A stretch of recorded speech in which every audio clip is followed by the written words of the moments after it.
Salut à tous, c'est Ikichi Nozuka, 22 ans, célibataire, libre comme l'air. Bon, vous vous abonnez à ce gars-là, Jugboy?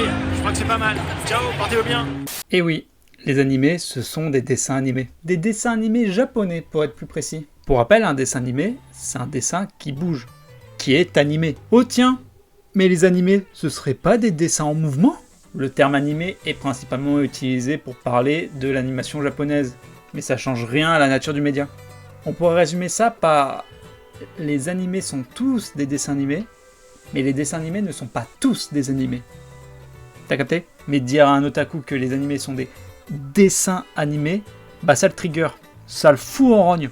Mais pourquoi? Bah en fait, c'est assez simple, c'est que la plupart des gens qui disent que c'est des dessins animés sous-entendent que c'est pour les enfants, et qu'on a un peu passé l'âge pour ce genre de loisirs. Mais en soi, ils ont pas tort à 100%, puisqu'en réalité, bah il y a des animés pour toutes les tranches d'âge. Que vous soyez un enfant, ou un adolescent, ou même une personne âgée, il y a un animé pour vous. Le problème, c'est que ces gens-là ne pensent pas aux autres tranches d'âge. Ce qui est stupide, c'est que ces gens-là considèrent que les dessins animés sont tous destinés à un public enfantin. Alors que même dans les dessins animés occidentaux, bah il y en a qui touchent une tranche d'âge plutôt mature. Par exemple, j'irais pas montrer à un gosse de 8 ans South Park ou Rick et Morty. C'est clairement pas de son âge. Et même sans parler de public adulte, il y a des dessins animés qui touchent plusieurs tranches d'âge en même temps. Je pourrais vous parler d'Adventure Time, Regular Show par exemple. Et personnellement, je prends beaucoup de plaisir encore à regarder des vieux épisodes de Ben 10, alors que le public visé, bah c'est les enfants. Je me rappelle d'un pote qui m'avait dit un truc totalement débile. On parlait de fil en aiguille, bah j'en suis amené à dire que j'aime les animés.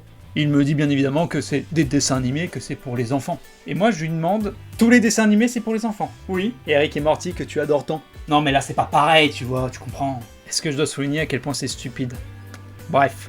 J'aimerais souligner un point aussi, c'est que quand on vous dit que les animés c'est pour les enfants, vous aimez trop montrer des scènes sanglantes pour prouver que non.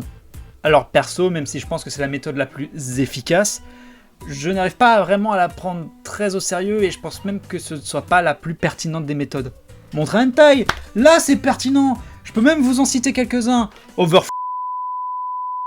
Non, plus sérieusement, montrer des œuvres parlantes avec des vrais thèmes et qui nous touchent, comme Devilman Crybaby ou Vinland Saga par exemple. Au lieu de montrer du gore, bon même si je me contredis un peu avec Devilman, bah montrer des histoires qui marquent, qui font réfléchir, qui font ressentir des émotions fortes. Au lieu d'essayer de choquer avec la forme, essayez de choquer avec le fond. C'était Jugboy, j'espère que ça vous aura plu. Abonnez-vous. À la prochaine.